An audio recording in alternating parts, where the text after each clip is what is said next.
Hello everyone, welcome to GNB honours classes. आज की इस वीडियो के अंदर हम प्रोटीन के बारे में देखेंगे और उनको स्टेबलाइज करने वाले बॉन्ड के बारे में बात करेंगे। जैसे कि आपको पता होगा प्रोटीन क्या होता है। प्रोटीन जो होता है अमीनो एसिड से मिलकर बनी हुई हैं, ठीक है। एल अल्फा अमीनो एसिड्स जो होते हैं वो पेप्टाइड बॉन्ड, ये मान लीजिए ये एक अमीनो एसिड से सेकंड है, थर्ड है, फोर्थ है, फिफ्थ है, इस तरीके से अमीनो एसिड्स आपस में पेप्टाइड बॉन्ड के साथ जुड़ने के बाद पेप्टाइड मतलब कि पॉलीपेप्टाइड चेन बनाते हैं। प्रोटीन की फिर कई सारे स्ट्रक्चर होता है। प्राइमरी स्ट्रक्चर इस तरीके से ऐसे रहेगा, एक पॉलीपेप्टाइड चेन होता है। यदि वही पॉलीपेप्टाइड चेन आपस में इस तरीके से कॉइलिंग हो जाएगा, हम उसको सेकेंडरी कहेंगे। फिर वापस और कुछ और बॉन्ड इन्वॉल्व रहता है, उसको हम टर्शियरी स्ट्रक्चर कहते हैं। दो तीन तरीके के पॉलीपेप्टाइड जो है मिलने के बाद क्वाटर्नरी स्ट्रक्चर बनाते हैं। तो ये है पूरा का पूरा प्रोटीन के बारे में। यदि हम बात करेंगे किस तरीके से, जैसे कि आपको पता होगा अमीनो एसिड्स जो होते हैं, एक अमीनो टर्मिनल रहेगा, एक कार्बोक्सिलिक ग्रुप रहेगा, हाइड्रोजन ग्रुप और आर ग्रुप जो रहता है वो चेंज होता रहता है। ये एक अमीनो एसिड्स हो गया, ये दूसरा अमीनो एसिड्स हो गया, R2 में मैंने मेंशन किए हैं। तो बॉन्ड कैसे बनता है, पेप्टाइड बॉन्ड देखिए। पहले अमीनो एसिड्स की हमेशा अल्फा अमीनो एसिड्स ज़्यादातर जो होते हैं, हम अल्फा क्यों कहते हैं, क्योंकि यह इस वाला कार्बन के साथ आपका अमीनो ग्रुप जुड़ी हुई हैं, ठीक है। और ये लेफ्ट साइड्स में आपकी प्रेजेंट रहता है। पहला अमीनो एसिड्स की कार्बोक्सिलिक ग्रुप का OH, ठीक है, यहाँ पे जो COOH है OH। और सेकेंड अमीनो एसिड्स में यहाँ पे आप NH3 देख रहे हो, तो आप मैंने इसको HNH2 ऐसे लिख सकती हूँ, 3 हाइड्रोजन तो हो गया। तो इनकी जो NH ग्रुप हो गया, ठीक है ना, NH में जो हाइड्रोजन ग्रुप है, इस तरीके से ये क्या करेगा, एक वाटर मॉलिक्यूल को रिलीज करेगा। हाइड्रोजन यहाँ पर एक हाइड्रोजन, यहाँ पर एक हाइड्रोजन, 2 हाइड्रोजन हो गया, यहाँ पर एक ऑक्सीजन। तो जब वो वाटर मॉलिक्यूल रिलीज होता है, उनके बीच में बॉन्ड बनता है। बॉन्ड कैसे बनेगा देखिए। सो इनकी तो पहला NH3 रहेगा, वो कार्बोक्सिलिक ग्रुप, यहाँ पर CO रहेगा, ठीक है। ये यहाँ पर इस तरीके से है। ये सेकेंड अमीनो एसिड्स की यदि हम बात करेंगे, सेकेंड अमीनो एसिड्स में यहाँ पर बॉन्ड बनेगा NH2, क्योंकि एक हाइड्रोजन उनका यूज मतलब कि वाटर के तौर पे रिलीज हो चुका है। NH2 रहेगा सेकंड में, यहाँ पर CO, तब उसके बाद यहाँ पर हाइड्रोजन, यहाँ पर उनका R ग्रुप रहेगा, ठीक है। जो जिस टाइप के अमीनो एसिड्स में अकॉर्डिंगली R ग्रुप रहता है। तो इनमें भी इस तरीके से रहेगा, ये हाइड्रोजन OH ग्रुप और यहाँ से एक हाइड्रोजन ग्रुप निकल जाएगा, ठीक है। सो यहाँ पर CO, ठीक है। फिर उसके बाद यदि हम बात करेंगे, यहाँ पर NH2 इनकी रहेगा, ये दूसरा अमीनो एसिड्स। तो बॉन्ड इस तरीके से पेप्टाइड बॉन्ड यहाँ पे आप देख सकते हो, ये पेप्टाइड बॉन्ड होता है, ठीक है। सो यदि हम बात करेंगे प्रोटीन्स जो होते हैं, लिनियर पॉलीमर होता है एल अमीनो एसिड्स को। हमने लेफ्ट साइड के अंदर क्या है, अमीनो ग्रुप रहता है, यहाँ पर हमने जो बात की, तो इस टाइप के अमीनो एसिड्स को हम एल अमीनो एसिड्स कहते हैं। और लिनियर पॉलीमर होते हैं, पॉलीपेप्टाइड चेन आपस में इस तरह से पेप्टाइड बॉन्ड से जुड़ी हुई हैं। एवरी प्रोटीन जो होते हैं 20 डिफरेंट अमीनो एसिड्स में बनी हुई हैं, ठीक है। प्रोटीन हर unique 3 dimensional structure and conformations रहता है, मतलब कि पर्टिकुलर कॉन्फॉर्मेशंस रहेगा। उनका टॉर्शरी स्ट्रक्चर जो होता है वो फंक्शनल ग्रुप रहता है। देयर प्रोटीन को बनाने में आपको 2 तरीके के बॉन्ड इन्वॉल्व रहता है, एक कोवैलेंट बॉन्ड होता है और एक non covalent bond. Covalent bond जो होता है ज़्यादातर ये स्ट्रॉन्ग बॉन्ड होते हैं, ठीक है। नॉन कोवैलेंट बॉन्ड जो होते हैं वो थोड़ा वीक बॉन्ड होते हैं, ठीक है।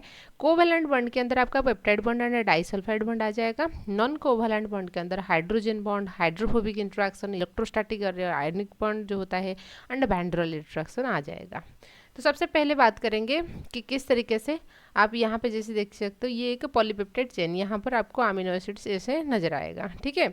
तो ये हर एक पेप्टाइड के बीच में जो बॉन्ड बनता है, मतलब कि जो अमीनो एसिड्स के बीच में, वो होता है पेप्टाइड बॉन्ड। फिर हम बात करेंगे डाइसल्फाइड बॉन्ड, जो सल्फर कंटेनिंग अमीनो एसिड्स होता है। मैंने अमीनो एसिड क्लासिफिकेशन बताने के वक्त बात की थी।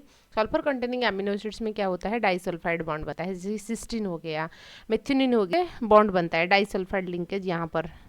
यहाँ पे जैसे आप देख सकते हो, ये डाइसल्फाइड लिंकेज बन रहा है। ये अमीनो एसिड्स, ये एक पॉलीपेप्टाइड चेन है, इस तरीके से फोल्डिंग हुआ है उनकी। यहाँ पर मान लीजिए सिस्टीन है और इधर सिस्टीन है, वो डाइसल्फाइड बॉन्ड बना लेंगे, ठीक है। अच्छा, फिर बात करेंगे हाइड्रोजन बॉन्ड। हाइड्रोजन बॉन्ड देखिए, यहाँ पर एक अमीनो एसिड से उनकी साइड चेन, यहाँ पर एक अमीनो एसिड से उनकी साइड चेन के बीच में हाइड्रोजन बॉन्ड इस तरीके से बन रहा है। इलेक्ट्रोस्टैटिक इंट्रैक्शंस रहेगा, वैन डेर वाल्स इंट्रैक्शंस रहेगा, हर के बारे में हम बात करेंगे। So it is the peptide bond, जैसे कि हमने बात किया। तो यहाँ पर NH2 आप देख सकते हो, ठीक है, यहाँ पर कार्बन रहा है, ये ग्लाइसिन्स के बारे में दे रखा है, यहाँ पर एक हाइड्रोजन है, यहाँ पर भी हाइड्रोजन है। यहाँ पर जो COOH हमने देखा कार्बोक्सिलिक ग्रुप, उसको उन्होंने ऐसे लिखा है C डबल बॉन्ड O, यहाँ पर OH है।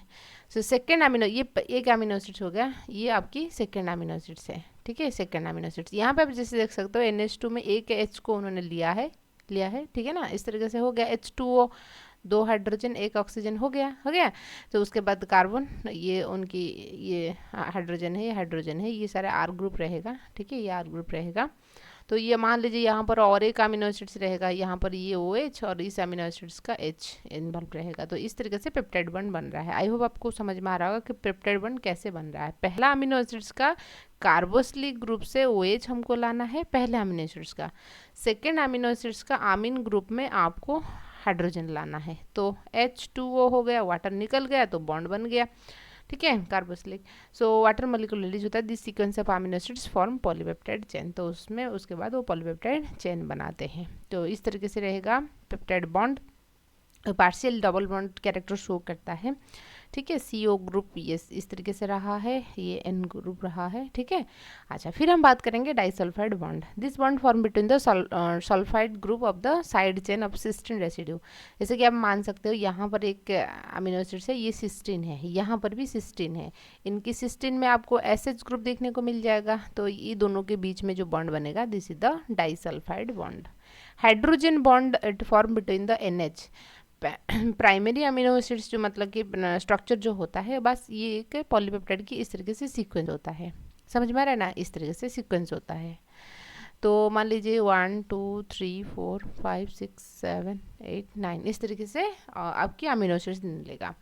पहली मतलब कि पहला अमीनो एसिड्स और फोर्थ अमीनो एसिड्स के बीच में इनकी CO ग्रुप एंड इनकी फोर्थ अमीनो एसिड की NH ग्रुप की जो हाइड्रोजन होता है और यहाँ पर जो ऑक्सीजन होता है, उनके बीच में हाइड्रोजन बॉन्ड बनता है, समझ रहे हो ना। ये तो पहले एक रोप जैसे रहेगा, है ना, रस्सी जैसे इस तरीके से रहेगा, फिर रस्सी को आप वापस में इस तरीके से लिपटाओगे, ठीक है। तो कुछ ऐसा रहेगा, फिर ये इसके साथ बॉन्ड बना लेगा। फिर मान लीजिए ये रहा है, ये उनकी फोर्थ है ना, N+4 हमेशा रहेगा, ये 1 2 3 4 फोर्थ वाला 8 के साथ, 8 वाला 12 के साथ, इस तरीके से वो बॉन्ड बना लेंगे। तो जिसके दौरान क्या होता है, इस तरीके से एक टॉन ले लेते हैं, इस तरीके से टॉन, जिसको हम अल्फा हेलिक्स स्ट्रक्चर कहते हैं, ठीक है। तो हाइड्रोजन बॉन्ड कैसे बनेगा, form between the NH group, पहली अमीनो एसिड एक अमीनो एसिड्स की NH ग्रुप, दूसरे अमीनो एसिड की कार्बोक्सिलिक का CH ग्रुप के बीच में ये बॉन्ड बनता है। Any side chain form the amino acid also form the hydrogen bond. कुछ हाइड्रोजन बॉन्ड साइड चेन भी जो होते हैं वो भी हाइड्रोजन बॉन्ड बना लेते हैं, जहाँ पर ऑक्सीजन एंड हाइड्रोजन फ्री रहता है, वो हाइड्रोजन बॉन्ड बना लेंगे। फिर बात करेंगे हाइड्रोफोबिक बॉन्ड। हाइड्रोफोबिक बॉन्ड हमेशा क्या होता है, वो इंटीरियर के अंदर रहने की कोशिश करता है, क्योंकि वो हाइड्रोफोबिक है, वाटर से बचने की कोशिश करेगा। तो होता क्या है, मान लीजिए जब टॉर्सियरी स्ट्रक्चर बनेगा, ठीक है, कुछ प्रोटीन इस अंदर की तरफ रहेंगे, कुछ पेरीफेरी की तरफ रहेंगे। जो कोर होता है, कोर में आपको हाइड्रोफोबिक रहेगा, क्योंकि बाहर की सरफेस में हमारे सेल के अंदर वाटर तो होता है, तो इसलिए आउटर सरफेस में कभी भी आपको हाइड्रोफोबिक बॉन्ड देखने को नहीं मिलेगा, अंदर के सरफेस में हमेशा हाइड्रोफोबिक बॉन्ड रहेगा। This bond are form by interaction between the non polar hydrophobic. Non polar hydrophobic R group जो साइड चेन्स होते हैं, जैसे कि एलिन, वैलिन, ल्यूसीन, आइसोल्यूशन वगैरह हो गया, उनकी जो साइड चेन्स होते हैं वो आपका हाइड्रोफोबिक बॉन्ड बनाते हैं, और हाइड्रोफोबिक बॉन्ड हमेशा कोर में प्रेजेंट होता है, सरफेस में नहीं, ठीक है। फिर बात करेंगे electrostatic interactions form between the oppositely charged group. जैसे कि हमने बात किए थे acidic amino acid, aspartic acids, glutamate, ठीक है ना, और बेसिक लाइसिन, ल्यूसिन, ये सारे बेसिक होते हैं। तो उसमें हमने बात किए थे कि एसिडिक अमीनो एसिड जो होते हैं वो नेगेटिवली चार्ज होते हैं, बेसिक अमीनो एसिड जो होते हैं पॉजिटिवली चार्ज होते हैं। तो इसी तरीके से कुछ अपोजिट चार्ज अमीनो एसिड्स जो रहेंगे, उनकी carboxy terminal group peptide bond opposite charge इनके साथ, दूसरे अमीनो एसिड्स की कार्बोक्सी टर्मिनल ग्रुप के साथ भी वो इलेक्ट्रोस्टैटिक इंट्रैक्शंस बना सकते हैं। फिर बात करेंगे van der Waals interaction. Van der Waals बहुत रिपल्सिव भी हो सकता है, अट्रैक्टिव भी हो सकता है, between both polar and non polar side chain के बीच में ये बनेगा। आपकी वैन डर वाल इंट्रैक्शंस। सो ये रहा है आपकी डिफरेंट टाइप की अमीनो एसिड्स के बारे में। अमीनो एसिड्स की एक्चुअली डिफरेंट बॉन्ड बनाने की कॉज होता है कि हमने अमीनो प्रोटीन की डिफरेंट स्टेज होता है, प्राइमरी स्ट्रक्चर होता है, सेकेंडरी स्ट्रक्चर। प्राइमरी स्ट्रक्चर में आप जैसे देख सकते हो बस इस तरीके से एक पेप्टाइड मतलब कि ओनली पेप्टाइड बॉन्ड की इन्वॉल्वमेंट रहता है, कहाँ पर, प्राइमरी स्ट्रक्चर पर।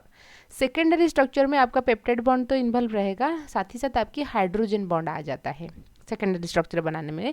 क्यों? क्योंकि पहला अमीनो एसिड जो होता है 4 अमीनो एसिड के साथ हाइड्रोजन बॉन्ड बनाएगा, तो इसलिए एक फोल्डिंग होता है, समझ रहे हो ना। तो इस तरीके से ये अल्फा हेलिक्स या बीटा प्लेटेड सीट इस तरीके से बनता है, ठीक है। फिर जब आता है टर्शियरी स्ट्रक्चर, और ज़्यादा फोल्डिंग उनको होना चाहिए ताकि ये फंक्शनल फॉर्म में आ सके, 3 डायमेंशनल स्ट्रक्चर के। यहाँ पर आपको disulphide bond, hydrogen electrostatic hydrophobic interactions ये सारे देखने को मिल जाएगा टर्शियरी स्ट्रक्चर बनाने में, ठीक है। तो यहाँ पर प्रोटीन की एक कोर रहता है, एक सरफेस प्रोटीन, इस तरीके से कुछ पॉलीपेप्टाइड सरफेस में रहते हैं जो पानी के साथ इंटरेक्ट कर पाएंगे वो सरफेस में रहेंगे, जो पानी से बचने की कोशिश करेंगे वो कोर में रहेंगे। तो इस तरीके से वो टर्शियरी स्ट्रक्चर में अरेंज होते हैं। फिर उसके बाद क्वाटरनरी स्ट्रक्चर, 2 और अलग अलग पॉलीपेप्टाइड चेन आपस में मिलने के बाद, जैसे कि हमारे हीमोग्लोबिन हो गया, 2 अल्फा एंड 2 बीटा सब यूनिट। अल्फा एक पॉलीपेप्टाइड है, बीटा एक है, तो अलग अलग पॉलीपेप्टाइड चेन आपस में मिलकर हीमोग्लोबिन बनाते हैं, समझ रहे हो ना। तो इस तरीके से आपकी क्वाटरनरी स्ट्रक्चर रहा है। यहाँ पर भी सारे बॉन्ड इन्वॉल्व होते हैं जो टर्शियरी स्ट्रक्चर में इन्वॉल्व रहते हैं। आई होप आपको बॉन्ड के बारे में जो कि प्रोटीन को स्टेबलाइज करने के लिए हेल्प कर रहे हैं अच्छे से समझ में आ रहा होगा। वीडियो पसंद आए तो लाइक कीजिए, सब्सक्राइब कीजिए और आपकी दोस्त के साथ भी शेयर कीजिए। Thank you.